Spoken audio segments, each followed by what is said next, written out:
มันเป็นกุศลดอกแนวมื้อนี้มันบ่ได้เป็นอกุศลดอกพวกอันสิเบิ่งว่าในอดีตชาติตัวเองเกิดมาจากภพภูมิใด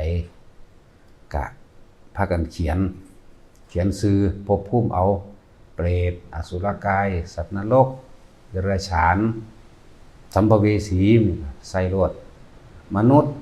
เทวดาพรหมเนี่ยอะไร6 7 8อันนี้แหละเด้อแล้วก็ผ้าที่ใส่พันผ้าที่ใส่พันเป็นตัด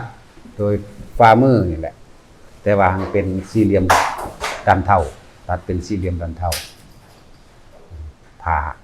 ผ้าฝ่ายทั้งดีมันจังพันแน่นใส่ผ้าฝ่ายบอกสิเบิ่งว่าในอดีตชาติข้าพเจ้าได้เกิดมาจากภพภูมิใดขอให้รายชื่อภพภูมินั้นจงออกมาด้วยเถิดเนี่ยพากันพันเฮ็ดเอาเขาเฮ็ดเป็นดอกพวกผู้หญิงเฮ็ดเป็นหลายอยู่เท่าอีเอ็นนาอีซิงบิ้งนะยังบ่แตนปุ้งลุงอีเป็ดมันเฮ็ดเป็นเบิดเลยเอาอีเกียดังวีกมันก็เฮ็ดเป็นแตนตุ้งลุงเป็ดหรืออีดังวีกเป็นเบิดนั่นแหละก็พากันเอาผ้า10 ผืนนั่นตัดได้ดีแล้วก็เอาไปยัดไว้ในเฮาก็ปาดอันกระปุกไอ้ยังขวดน้ำนะปาดขวดน้ำนี่เป็นที่หม่องใส่ไว้กระดาษก็เขียนเอาตัวแล้วก็อธิบายเขาเข้าใจมีหยังมีเปรตมีอสุรกายสัตว์นรกเดรัจฉานสัตว์นรกมนุษย์สัมภเวสีก็ใส่ไปโลดเทวดาพรหมก็ใส่ไปแต่ก็ป้าเฮ็ดมันมีคำเว้าอยู่ดอกสัสุมะสิโมก็ว่าสุสามะสิโมก็ได้ทั้งนั้นแหละชื่อได้บ่บุญแล้วให้พวกนั้นพาเล่นพาเฮ็ดพวกเขาอีอันนั่นแหละอีจวงฉายาอีแตนหรืออีจวงอีเกียดังวีก็คือคู่ลุงนั่นแหละอีเปรตายากนี่เป็นเวิร์ดนั่นแหละแล้วอีหยังอีกวะอีปุ้งมันเป็นปุ้งดอกคือตุ๊กตาหิมะนี่ดอกก็ซื้อว่าน้อยอีปุ้งอีเกียดังวีกกับอีลุงนั่นแหละนาเขาฟ้าดอกขี้ลายเฉพาะเพราะมันก็ได้เอามันละอีห่านมีไก่เขาพายเฮ็ดเขาเฮ็ดเป็นเบิดอยู่ดอกนะมีก็เครื่องเล่นอย่างนึงสุว่าสิเฮ็ดเบิ่งภพภูมิเจ้าของเองว่าตัวเองเกิดมาจากภพใดภูมิใดเฮ็ดเป็นเล่นๆไปหั่นแหละ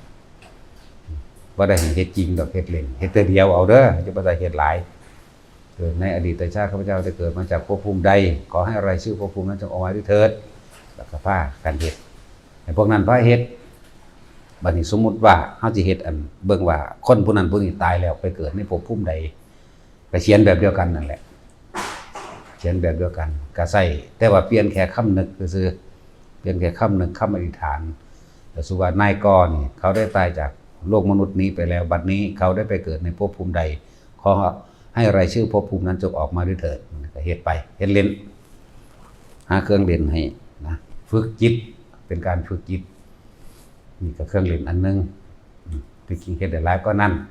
ว่านี่เฮามาพลิกแพงแปลงไปส่วนเฮาเฮ็ดกระดาษออกจากผ้าเป็นแล้วก็เอาวัตถุใหญ่ๆขึ้นไปเรื่อยๆเอาวัตถุใหญ่ๆก้อนหินพอประมาณนั่นแหละหรือสิเอาลองเอาตะปูใส่หรือเอาท่อนไม้หักกระหลอกกระแหล่เซานิ้วมือมื้อนี่ใส่แล้วก็พากันอธิษฐานเบิ่งดูมันสิออกบ่อันนั้นเป็นการฝึกกำลังจิตเป็นการฝึกใส่กำลังจิตกำลังฌานนะพวกนี้ของเล่นนี่ก็อย่างนึง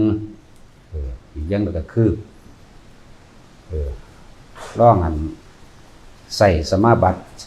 สามารถฌานสมาบัติของตัวเองใส่กำลังฌานใส่กำลังจิตนั่นแหละใส่อาการปิติต่างๆมันเกิดขึ้นแล้วอธิษฐานก้อนหินก็ได้หรือวัตถุอันใดอันหนึ่งอธิษฐานลงในก้อนหินนั่นแล้วเอาว่างไว้นิ้วกลางของมือเอาว่างไว้ทางซ้ายเอาขวาเป็นตัวคือ จังซี่นะแล้ววางไว้ระหว่างนิ้วกลางของข้อกลางของนิ้วกลางพร้อมแล้วก็ค่ากันคือเบิ่งดูมันสิใส่ได้บ่ในกำลังจิตเจ้าของใส่ไปในทางใดก็ว่าไปนี่อาเล่นมัน2เครื่องเล่นฝึกจิตนั่นแหละตัวนี้แต่เราสามารถ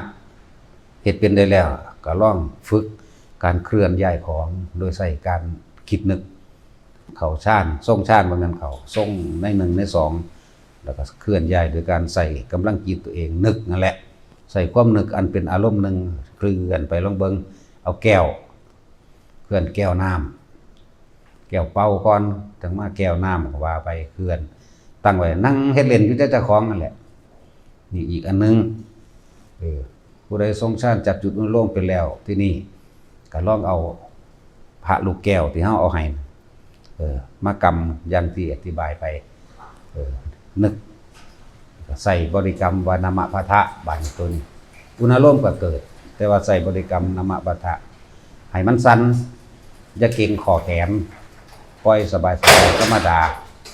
เฮาสิเอาอาการภารนาปิติมาเป็นเครื่องสั่นสิเอิ้นว่าฟอกธาตุฟอกขันธ์รักษาโรคก็ว่าไปได้ทั้งนั้นแหละเฮ็ดให้กายมันสั่น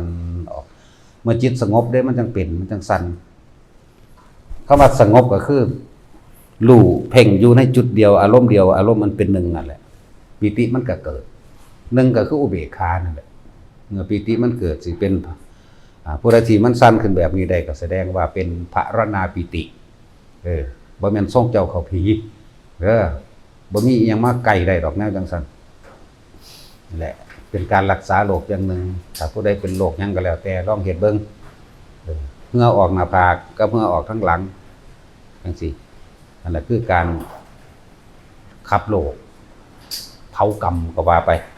แต่ถ้าเขาสิว่าดอกแนวมื้อนี้ขับโรคขับภัยก็ว่าไปนี่ก็อย่างนึงเดี๋ยวสิเปิดให้เล่นบัดนี้เพราะว่าอยู่มันฟุ้งซ่านหลายคนก็ลองเล่นกับแนวนี้จังได๋ก็สร้างมันก็อยู่ในอารมณ์มันเป็นกุศลแล้วก็เป็นการฝึกจิตฝึกความคิดบ่ให้มันแตกบ่ให้มันฟุ้งซ่านไปหาผู้นั้นไปหาผู้นี้เรื่องนั้นเรื่องนี้โดดหานั่นหานี่เป็นศูนย์รวมจิตให้มันเป็นหนึ่งให้มันตั้งมั่นเป็นของเล่นแล้วก็นี่แหละหลังจากเฮ็ดอันแขนสั่นโดยใส่อาการภารณาปิติเป็นแล้วส่วนจุดอุณโลมก็เป็นปิติอันนึงคือกันอันนี้ก็ใส่ภารณาปิติคือเฮาสิดึงอาการของปิติต่างๆออกมาใส่ประโยชน์ครับโลกก็ว่าในหลายๆอย่างมันสิมีมากกว่านั้นอยู่นะแล้วผู้ใดมีการทรงฌานตั้งมั่นแบบนั้นมันต้องมีดอกจริงเทวดาอินพรหมทั้งหลายเขามาอยู่ใกล้เฮานี่เป็นอาหารของจิตอย่างหนึ่งอาการปิติเป็นอาหารของหมู่พรหมจิตส่งพวกเป็นพรหมเท่านั้นจังสิพวกกันแบบนี้ได้แล้วนะจังสิเกิดพวกที่มีปิตินะจึงว่าอาหารของหมู่พรหมบัดเฮาสิเอาอาการปิตินี่มาใส่ไปในทางรักษาโรคก็ว่าใส่ไปในทางให้เกิดคืออยากให้คนพิสูจน์สัมผัสได้นั่นแหละความหมายอย่างหนึ่งก็ดีอยากให้คนรู้จักว่านี่คืออาการนี่คือความรู้สึกนี่เป็นแบบนี้ชั้นหนึ่งเป็นแบบนี้ชั้นสองเป็นแบบนี้ความรู้สึกเป็นแบบนี้ปิติเป็นแบบนี้ตัวที่สามจังฝึกใส่อุปงค่าปิติคือเฮ็ดให้กายลอยขึ้น พวกม่วนภิกษุสามเณรเฮาก็ฝึกเล่นอยู่ผู้เดียวนั่นแหละให้มันลอยได้สักก่อนจังคอยหาแนวเป็นเน็บไว้นักทางที่สูงเน็บไว้สังกะสีหรือว่าผู้ยุทธธรรมก็เน็บไว้ธรรมหรือลอยไปตามกกไม้จังซี่ก็แล้วแต่เดี๋ยวบ่ต้องตกใจเฮาจำปิติองค์ใดองค์หนึ่งได้ปิติความรู้สึกของปิติแขนสั่นนี่เฮาก็ยังทรงและประคองรักษาไว้ได้เฮาก็ปล่อยมันสั่นไปได้หยุดก็ใส่ความรู้สึกหยุดอาการปิติอันเกิดจากนุ่มนิ่มนุ่มๆอยู่หน้าผากเฮาก็ฮู้แล้วอาการปิติอาจากการโยกคือภารณาปิติเฮาก็ฮู้เฮาก็ปล่อยมันได้แล้วบัดนี้เฮาไปจับจุดเอาเฮาสิเอาปิติของอุปงค่าปิตินี่ทำให้กายลอยขึ้นได้นี่มาใส่บัดนี้จักบ่ล่ะเอามาใส่แต่ว่าถ้าอาศัยเฮ็ดไปผู้เดียวนั่นแหละซะก่อนเฮ็ดไปผู้เดียวมันบ่ทันชินชำนาญบ่ทันคล่องนะ เฮ็ดเล่นไปจนกว่ามันสิคล่องหมดละมันจังสามารถที่สิกำหนดได้เลยก็กำหนดปิติขึ้นตรงกลางหน้าผากปุ๊บนี่ก็ได้เลยบนหัวก็ได้กลางอกก็ได้ได้ปั๊บเลยนี่นะโดยบ่ต้องไปว่าไปนั่งโดยบ่ต้องไปนั่งว่าเขาชานี่ยังดอกนึกไปก็ไปเลยนึกเฮ็ดจังใดมันก็ได้เลยนั่นน่ะแล้วฝึกจิตตัวนี้มโนมยฤทธิ์ก็ต้องสำเร็จฌานนั่นแหละอันนึงที่ว่าสำเร็จหรือว่าสำเร็จก็เฮ็ดไปนั่นแหละเอาอาการปิติของเอาอาการปิติอันเป็นเครื่องยืนยันว่าเป็นผู้อยู่ในฌานมาใส่ประโยชน์บัดนี้เป็นเครื่องเล่นนะถ้าผู้ใดเฮ็ดอันอุปงค่าปิติหมายถึงกายน่ะลอยขึ้นได้นะก็ดีขึ้นหลายก็ดีนั่นแหละเฮ็ดเบิ่งเฮ็ดเล่นไปอยู่ผู้เดียวนั่นแหละที่แรกก็เฮ็ดในกุฏิก่อนถ้าญาติมันลอยบ่ลงมาหลายก็เลยมันต่ำสังกะสีตกลงมาเองดอกโอ้ยสิญาติหาพ่อหาแม่มันยังได้ภาษาจังซั่นก็เลยเนาะมันลอยไปเลยคนเลยพรหมโลกไปพุ่นโลดไปยังไปทั้งกายดิบๆนี่ก็ได้ตัวสิไปซ้ำของบ่นั้นให้กำลังใจแต่ละคนถ้าบ่เฮ็ดเป็นบ่เว้าเข้าใจบ่นี่สิเป็นเบิดทุกอย่างน่ะที่เว้ามานี่จังบอกให้ทุกคนเฮ็ดก็เบิ่งอยู่ดอกประคองให้อยู่ดอกอีหยังก็ดีเฮ็ดบ่เป็นบ่มีแนวมาเว้าให้พวกเจ้าฟังดอกบ่ได้เดาบ่ได้ตัวเฮ็ดเล่นมาเบิดแล้วนะมึงสิเป็นตะโดนล่ะคุณเป็นตะท่านได้บวชมันก็เป็นแต่ทั้งนั้นนี่ถ้าเป็นเน้นคุณเน้นก็เป็นจังว่าเป็นเครื่องเล่นนี่มันสิคอยดึงดูดกุศลธรรมสั่งสมสิ่งที่มันเป็นกุศลมาเลยเฮ็ดเล่นเด้บ่แม่นเฮ็ดเอาจริงเอาจังนี่ก็เฮ็ดเป็นแล้วนี่รู้แล้วทิ่มเบิดเป็นแค่ว่าเป็นเครื่องอยู่ของจิตใจเฮาให้อยู่ในกุศลธรรมเป็นเครื่องอยู่เป็นเครื่องคมตัณหาเป็นเครื่องคมอุปทานเป็นเครื่องคมหลายๆอย่างแม้กระทั่งทุกอย่างในกรรมฐานที่10เป็นแค่เครื่องคมไว้ซื่อเป็นเครื่องคมเป็นเครื่องอยู่เพื่อให้จิตตั้งมั่นเมื่อตั้งมั่นแล้วปัญญาก็จังพิจารณาในไตรลักษณ์หนึ่งต่างหากแม้นว่าเฮาที่อย่างเช่นว่าการใส่ความพิจารณาหรือวิปัสสนาเพราะว่าสิเป็นพิจารณาอนิจจังทุกขังอนัตตาเพราะว่าสิพิจารณาซึ่งปฏิจจสมุปบาทเพราะว่าสิเป็นพิจารณาอริยสัจสี่ทุกข์สมุทัยนิโรธมรรคเนี่ยว่าสิพิจารณาอิหยังก็แล้วแต่เถอะก็ต้องอาศัยความนิ่งซะก่อนอาศัยสมถะนี่คือเฮากำลังเฮ็ดเล่นอยู่เดี๋ยวนี้แหละเรียกว่าสมถะภาวนาทำให้จิตตั้งมั่นเป็นเอกคตากิจเอกตาลมเป็นผู้มีจิตหนึ่งรู้อยู่แล้วเฮาจังสิคอยเห็นความคิดที่มันแล่นไปเป็นอันเป็นสาเหตุแห่งสัตว์ทั้งหลายเวียนว่ายแต่เกิดคือโตเฮาเองเวียนว่ายแต่เกิดทั้งสิเห็นความคิดของเฮาไปแบบนั้นแบบนี้เฮาสิจับทางมันได้จับทางมันได้แล้วเฮาก็สิฮู้ดอกปล่อยว่างหรือบ่ปล่อยว่างในตัวเองก็สิรู้ตัวเองแล้วเอาตัวนี้มาเป็นเครื่องเล่นเครื่องอยู่เครื่องคมความปฏิฆะอาฆาตคมความสงสัยคมความฟุ้งซ่านคมกิเลสความอยากได้อยากดีมีอยากเป็นรูปรสกลิ่นเสียงเป็นเครื่องเล่นเครื่องอยู่ไปนั่นแหละนะนั่งดึงดูดเข้ามาเองดอกต่างๆนานาสารพัดเมื่อเฮ็ดเป็นแล้วก็แค่นั้นแหละนะแต่ผู้บ่ท่านได้เป็นก็อยากเป็นนั่นแหละก็เล่นไปนั่นแหละเล่นไปตัวอุปงค่าปิติอันปิติอื่นๆทุกคนก็ผ่านเบิดแล้วล่ะม่วนผ่านเน้นเฮาปิติอื่นผ่านมาหลายแล้วเหลือตัวเดียวที่บ้านผ่านคืออุปงค่าปิติทำให้กายนั้นลอยขึ้นในอันสมัยขั้นพุทธกาลก่อนพุทธเจ้าเฮาอีกก็มีอยู่หรอกคือเด็กน้อยมันเขามีงานนักขัตฤกษ์ในการที่ไปนักขัตฤกษ์หรือเมื่อนั้นเป็นบูชาพระธาตุของพระพุทธเจ้ากัสสปะพอเด็กน้อยนั่นว่าน้อยโพด8-9 ขวบพ่อแม่บ่ให้ไปนำพ่อแม่เลยให้อยู่ในบ้านแต่ว่าเด็กน้อยนั่นเตรียมใจไว้ตั้งแต่ไปเลี้ยงงัวมาพุ่นเก็บดอกไม้มากำมือนึงนึกสิไปตั้งใจสิไปอยู่แล้วแต่ว่าพ่อแม่บ่ให้ไปเมื่อพ่อแม่ไปแล้วแต่ว่าบ่ทันได้ถึงพระเจดีย์หรอกเด็กน้อยนั่นถือดอกไม้ตานั่นเพ่งจ้องแสงสว่างอันเกิดจากปลายยอดเจดีย์ บ่ฮู้ว่าแสงสว่างเกิดขึ้นจากหยังดอกแสงสว่างเป็นดุจดังว่าเหมือนแสงของพระจันทร์แต่ว่าใสเกิดขนลุกขนพองสยองเก่าสะก่อนภารณะไอ้คุตกายปิติขนลุกขนพองวือๆวาๆเพิ่นเกิดคณิกาปิติน้ำตาไหลจิตร่วมเป็นหนึ่งเกิดความสันเรียกว่าเลือดสูบฉีดในร่างกายเรียบสงบเรียบ